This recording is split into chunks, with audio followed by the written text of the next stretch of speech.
뇌과학자인 유리 하슨이 했던 실험 하나를 소개할까 하는데요. 일단 교사들에게 어떤 강의안을 주고 학생들에게 가르치도록 시켰습니다. 그리고 가르치는 동안 교사와 학생들 모두의 뇌파를 체크하기 시작했는데요. 그랬더니 재밌는 현상이 발견된 거예요. 일명 뉴럴 커플링이라는 현상이었는데, 교사가 학생들에게 강의를 하는 동안 서로의 뇌파가, 교사와 학생들의 뇌파가 완전히 일치하게 되는 그런 현상이 일어난 겁니다. 더 재밌는 거는 나중에 이 학생들이 집으로 돌아가서 아까 배웠던 그 내용에 따라서 강의안과 노트를 다시 공부를 했더니 아까 교실에서 발견되었었던 그 똑같은 뇌파가 다시 만들어졌다는 거예요. 결국 누군가가 이야기를 전해주고 듣는 사람은 그 이야기를 이해하게 될 때, 그때 말하는 사람의 뇌와 듣는 사람의 뇌가 서로 일치하게 되는, 똑같은 패턴으로 동기화되는 현상이 나타나게 됐다는 거예요. 실제로 이 현상은 이야기라고 하는 것이 인간의 삶을 형성하는 데 있어서 얼마나 큰 영향을 미치는지를 말해주는데요. 단지 이야기를 하는 것만으로도, 또 그 이야기를 듣는 것만으로도 서로의 아이디어와 생각과 감정이 일치될 수 있다는, 그런 것들이 심겨질 수 있다는 그런 말이기 때문입니다. 생각해보면 우리는 어렸을 때 부모님으로부터 나 자신에 대한 여러 가지 이야기들, 그런 것들을 듣고 자라왔을 겁니다. 그래서 제가 지금 생각해보면은 제가 가지고 있는 기억의 실체에 대해서 조금 헷갈리는 부분들이 좀 있어요. 저는 제가 그 3살 때, 4살 때 일어났던 일들이 머릿속에 그려지거든요. 근데 사실은 그 기억이 조금은 의심스럽습니다. 그게 정말로 제가 기억하고 있는 경험인 건지, 아니면 부모님이 저한테 계속 해주었던 그런 이야기 때문에 저 스스로에 대해서 상상하게 된 이미지를 마치 내 기억인 것처럼 착각하고 있는 것은 아닌지 확신이 잘 서지 않거든요. 아무튼 어린 시절에 들었던 이야기들의 맥락은 대충 이런 거였습니다. 종현아, 네가 얼마나 고집이 셌는 줄 알아? 네가 빨가벗고 나가라, 이렇게 얘기했다고 진짜로 빨가벗고 대문 밖에 나가 있었어. 그것도 한겨울에. 너는 5살 때 글씨를 얼마나 잘 썼는지 어른처럼 너무 잘 써가지고 내가 깜짝 놀랐어. 너는 정말 어렸을 때 구구단을 다 외워가지고 정말 너무너무 똑똑하다고 생각을 했지. 이런 이야기들 때문에 저는 스스로 나는 꽤 똑똑하구나, 또 나는 고집이 좀 원래 센가 보다, 뭐 이런 생각을 하면서 지내왔던 것 같아요. 아마 저뿐만 아니라 우리 모두는 굉장히 다양한 이야기들을 듣고 자라왔을지 모르는데요. 그저 자신에 대한 이야기만이 아니라 이 세상에 대한 여러 가지 이야기들도 온갖 다양한 방식으로 그렇게 이야기를 들어왔을 것이고, 그렇게 각자 삶에 대한, 자기 인생과 세상에 대한 나름의 가치관들을 우리가 갖게 되었을지도 모릅니다. 어쨌든 중요한 거는 바로 이렇게 이야기라고 하는 것 자체가 생각과 삶을 형성하게 만드는 그런 힘을 갖고 있다는 건데요. 어떤 선교사님이 인도네시아 동쪽에 위치한 끄웨르바라고 하는 부족 안에서 사역을 했다는데요. 그 부족들과 함께 생활을 하다 보니까 좀 특이한 생활 방식을 보면서 의문이 생겼다는 거예요. 그게 뭐냐면, 이 사람들한테 그 주변에 있는 해안 도시를 향한 어떤 동경의 마음이 분명히 존재하는데, 근데 이 사람들이 절대로 그곳으로 나가려고 시도조차 하지 않는 그런 모습을 보게 된 거예요. 그래서 그 사람들 중에 90% 이상이 자동차나 오토바이를 아예 본 적도 없었다는 겁니다. 아무튼 나중에 알고 보니까 그들이 어린 시절부터 늘 듣던 이야기가 하나 있었다는데요. 그게 뭐냐면 도시에 간 정글 개구리 이야기였어요. 우리가 알고 있는 서울지, 시골지, 굉장히 그 이야기와 유사한데요. 한 정글 개구리가 도시 경계 지역에 갔다가 우연히 거기 살고 있는 개구리를 만나게 됐답니다. 이 도시 개구리의 허풍이 얼마나 심했는지 정글 개구리가 도시 생활을 연모하게 된 거죠. 그러다가 막상 도시에 갔는데 그 자랑들이 전부 다 거짓이었다는 겁니다. 도둑과 깡패와 강도와 사기꾼들을 만나가지고 여러 번 죽을 고비를 넘기다가 어쨌든 겨우겨우 정글로 돌아온 게 된 거죠. 결국 그 개구리가 내린 결론은 이거였습니다. 개구리의 천국은 도시가 아니다. 개구리의 천국은 정글이다. 그러니까 너무나 자주 듣던 이 이야기, 그 정글 개구리의 가치관이 곧 끄웨르바 사람들의 가치관이 되어 있었다는 거예요. 그러니까 한번 생각을 해보세요. 어떤 사람이 어려운 문제가 생길 때마다 부모님이 늘 이런 얘기를 하는 걸 들었다고 해봅시다. 역시 우리는 안 돼. 우리 집안은 왜 이 모양일까? 우리는 왜 하는 것마다 이 꼴일까? 되는 게 하나도 없네. 아마 문제가 생길 때마다, 어려움이 있을 때마다 이 사람은 아마 자기 부모가 했었던 그 반응과 굉장히 유사한 반응을 보일 수밖에 없을 겁니다. 그냥 낙심하거나 좌절하거나 포기하거나. 근데 어떤 부모는 어려움이 올 때마다 이런 얘기를 했어요. 하나님께서 더 좋은 걸 주려고 하나 보다. 고통은 변장하고 찾아온 하나님의 축복이라고 했어. 지금 이 어려움도 이 아름다운 열매가 맺게 만들려고 하는 그런 하나의 과정일 뿐이야. 그것을 위한 과정일 뿐이지. 그야말로 고통과 아픔에 대한 전혀 다른 가치관과 이해가 만들어지는 것 아닙니까? 사실 알고 보면 우리가 살고 있는 세상은 지금도 수많은 이야기들을 만들어내고 전달하고 있는 중입니다. 우리는 TV를 켜거나 핸드폰만 열어도 넘쳐나는 게시물들과 각종 영상들이 우리에게 이야기 들려주는 그런 이야기들을 계속 듣고 있거든요. 돈이 많으면 얼마나 좋은지에 대한 이야기들, 적게 일하고 많이 버는 그런 꿈을 꾸게 만드는 이야기, 사랑하면 성관계는 얼마든지 할 수 있고 오히려 그게 더 좋다는 이야기, 그 밖에 돈과 권력과 쾌락과 명예에 대한 각종 갈망을 부추기는 그런 이야기들로 가득합니다. 이런 이야기들에 노출된 사람들, 너무나 많은 그런 이야기들을 자연스럽게 들었던 사람들, 자기도 모르는 사이에 같은 뇌파로 동기화되어 있을지도 모른다는 거죠. 근데 정말로 그게 좋은 가치관인가요? 이런 이야기들이 정말로 사람들에게 풍요로움을 제공하거나 진정 행복을 주거나 소망과 아름다움을 제공해 줄 수 있느냐는 겁니다. 아니잖아요. 절대 그럴 수 없다는 것을 대부분은 그냥 감지할 수 있습니다. 실제로 우리가 보는 사회의 결론은 죽음과 불안과 좌절이니까요. 그래서 톰 라이트라는 신학자는 이런 얘기를 했어요. 한 개인의 인생을 바꾸려면 더 좋은 이야기를 들려줘라. 여기서 말하는 더 좋은 이야기는 더 신뢰할 만한 이야기, 더 그럴듯한 이야기라고 할 수 있는데요. 즉 진리가 담긴 이야기는 사람을 변화시킬 수 있는 그런 힘을 가지고 있다는 겁니다. 그게 무엇인가요? 바로 성경이에요. 세상에 존재하는 그 어떤 것보다 탁월한 이야기가 담겨있는 책이죠. 어떤 목사님이 무슬림 청년에게 이렇게 물었대요. 우리가 하나님께 어떻게 다가갈 수 있다고 생각하시나요? 그랬더니 그 무슬림 청년이 즉시 이렇게 대답했답니다. 당연히 선한 행동을 해야 하나님께 다가갈 수 있습니다. 자신들이 믿어왔던 교리에 따라서 착하고 의롭게 살면 하나님과 가까워질 수 있다. 이런 얘기를 한 거예요. 그래서 이 목사님이 다시 물었답니다. 그래요. 그러면 야곱이라는 사람을 아시죠? 야곱이 했었던 어떤 행동, 어떤 선한 행동이 하나님께 다가가는데 도움을 주었던 걸까요? 그 이후에 무슬림 청년이 야곱의 이야기를 다시 읽어보고 곱씹어보고 생각하고 또 생각하다가 결국 이렇게 대답을 했대요. 아무리 생각해봐도 야곱은 어떤 선한 행동을 한 적이 없는 것 같은데 이상하네요. 이날 이후부터 이 무슬림 청년의 세계관에 금이 가기 시작했답니다. 하나님과의 관계가 자신의 선한 행동 때문에 유지될 수 있다고 믿는 바로 그 세계관이 금이 간 거예요. 사랑하는 여러분, 우리에게 전해진 이 성경 이야기들은 그냥 좋은 이야기 수준이 아니에요. 이것은 세상에서 가장 뛰어난 이야기이고 가장 완전한 이야기고 이 세상의 모든 것들에 대한 유일한 대답이 되는 이야기입니다. 단지 좋은 가치관만 주는 게 아니라 생명을 주고 진정한 소망을 줄 수 있는 그런 이야기라는 거죠. 그러면 성경은 대체 구체적으로 어떤 이야기를 전해주고 있을까요? 압축해서 말하면 성경은 하나님의 의에 시작된 세상이 마침내 어떤 결론을 향해 도달하게 될지, 그래서 인간은 그 운명, 세상의 운명에 대해서 바라보고 어떤 방식으로 지혜로운 결정들을 할 수 있을지에 대한 그런 거대한 이야기인 거예요. 중요한 거는 성경을 이야기로 이해하는 건데요. 사실 그동안 기독교 안에서 너무나 자주 오해하고 있는 부분이기도 합니다.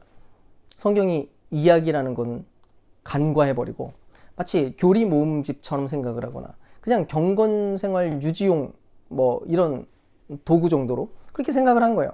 그래서 했던 실수가 뭐냐면 성경을 하나의 큰 이야기로 읽는 게 아니라 파편화시키는 겁니다.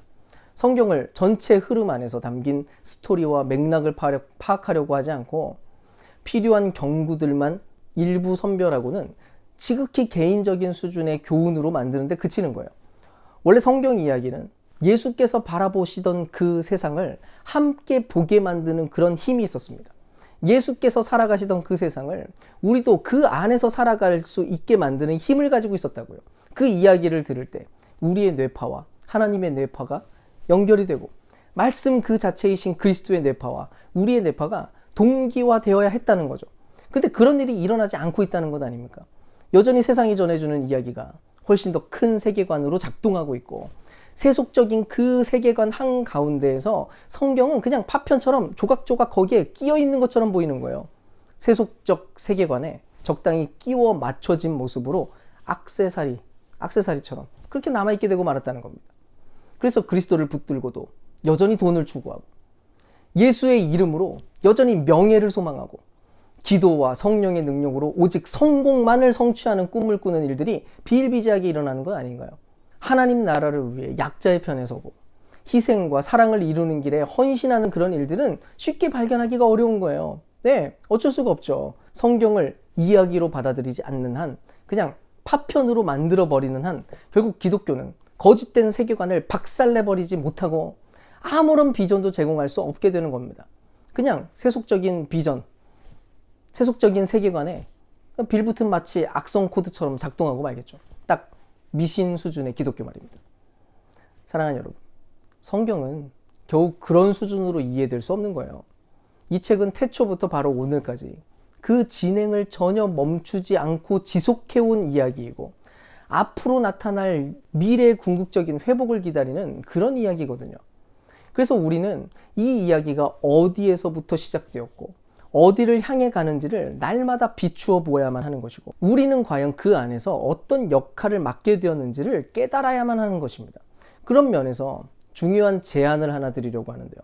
이 성경을 이야기로 대하는 가장 좋은 방법 중 하나는 성경을 대본처럼 이해하고 우리가 어떤 역할극 안에 참여 있다는 상상을 해보는 겁니다. 물론 이 대본은 우리가 알고 있는 일반적인 대본과는 상당히 다릅니다. 원래 대본은 자기가 쳐야 될 대사가 선명하게 적혀 있어요. 어떤 행동을 해야 될지 괄호 안에 다 쓰여 있죠. 근데 우리가 들고 있는 이 대본은 그냥 외우는 용도가 아니에요. 성경은 훨씬 놀라운 방식이거든요. 이 대본은 우리의 각 개성을 존중하고 선택을 존중한 채로 다만 어떤 인간이 되어야 마땅한지만을 폭넓게 말해주고 있을 뿐이거든요. 그러니까 한마디로 우리에게 부여된 캐릭터 설정에 맞도록 즉흥극을 시도하라는 그런 미션이 주어진 것과도 같은 겁니다. 정확하게 짜여진 각본은 없는데 필요한 설정과 지혜만 제공된 즉흥 드라마에 우리가 참여하고 있는 거죠. 요즘 유튜버들이 많이 하는 부캐 설정과 비슷할 수도 있습니다. 실제 그런 사람은 아닌데 스스로 설정을 만들어 놓고 그 설정에 몰입을 하는 거잖아요. 예를 들면 원래는 미혼 처녀 여자예요. 근데 자신의 캐릭터를 어린 자녀를 둔 신도시의 젊은 엄마로 설정을 한 거예요. 그리고 마치 그런 사람인 것처럼 말하고 행동을 하는 거죠. 그래서 그 역할에 대해서 얼마나 연구를 많이 하는지 저는 보면서 실제 그분이 진짜 그런 분들인 줄 알았어요. 우리도 마찬가지예요.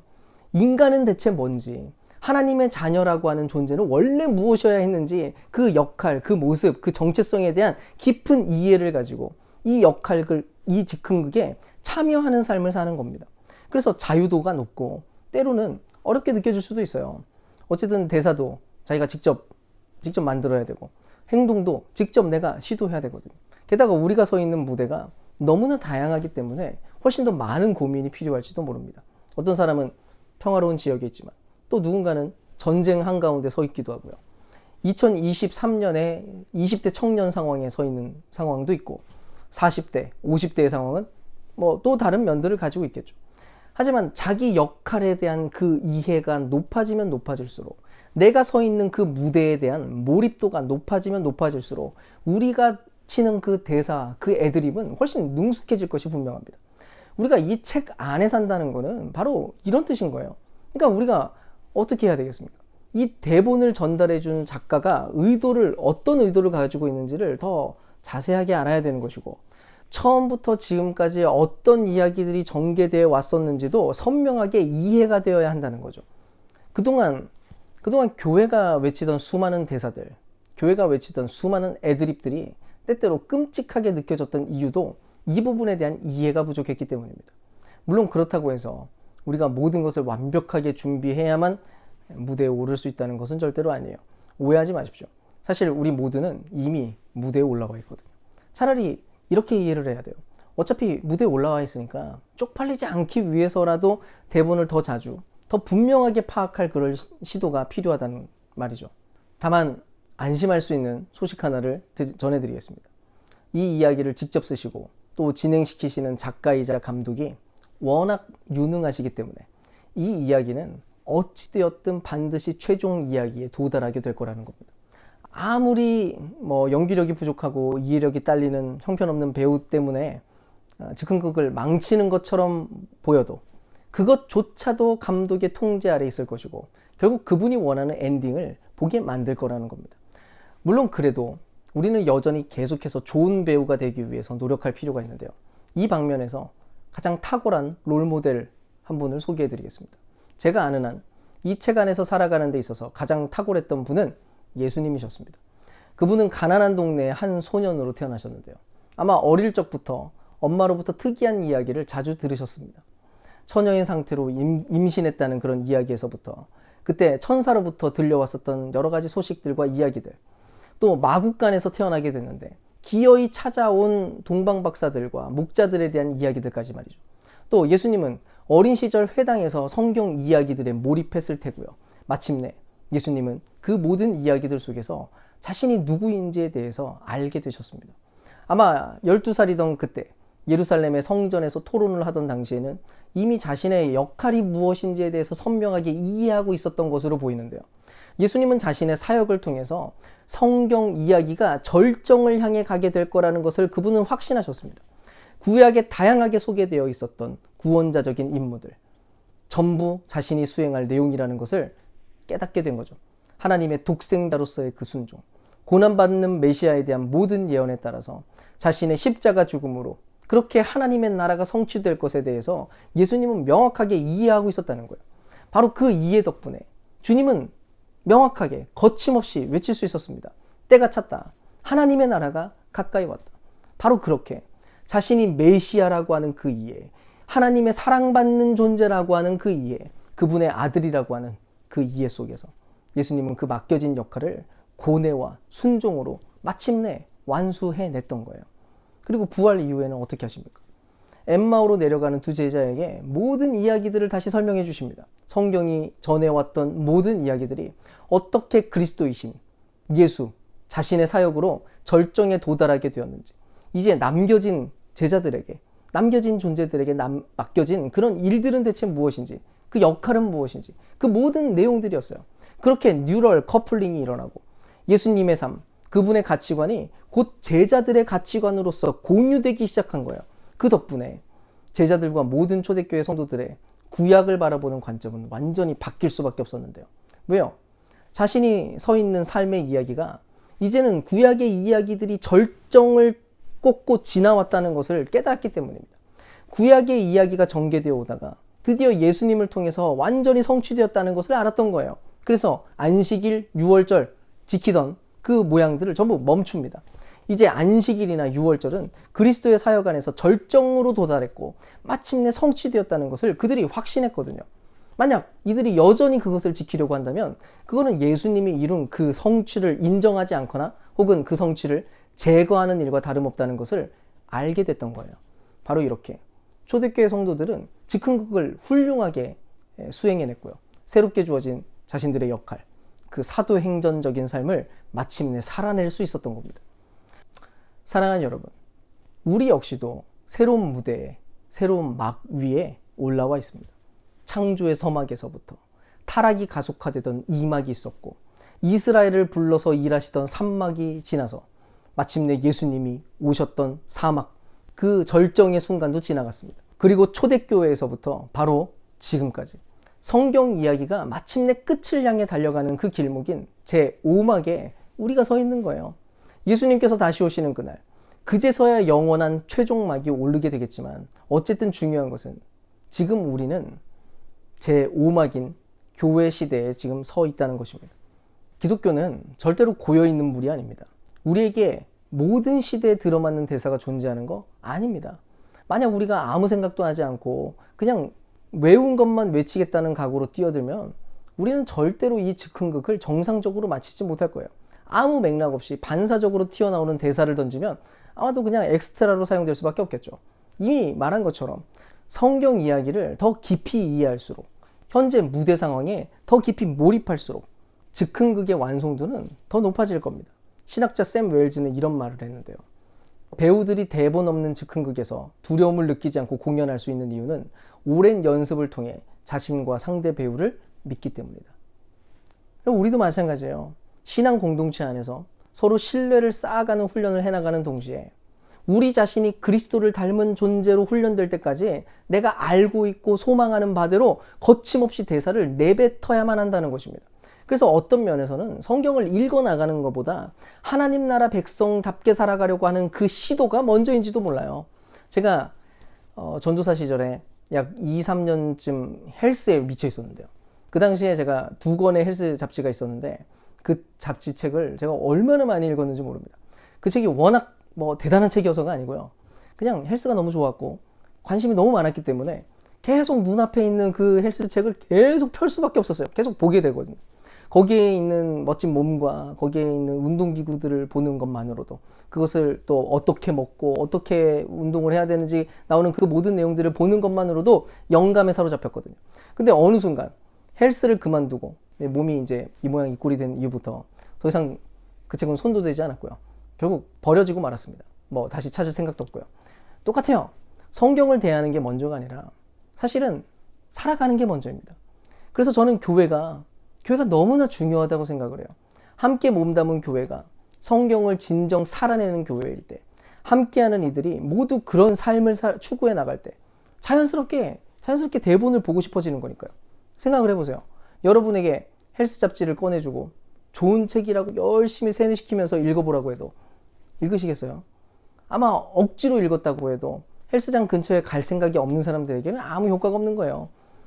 내가 하나님 나라의 삶을 살아가는데 관심이 없으면 어차피 나의 인생, 나의 삶을 심화시키고자 하는 마음 자체가 존재하지도 않을 거고 성경 읽으라 그 캠페인을 아무리 벌인다고 해도 결국 금방 꺼지고 말 겁니다.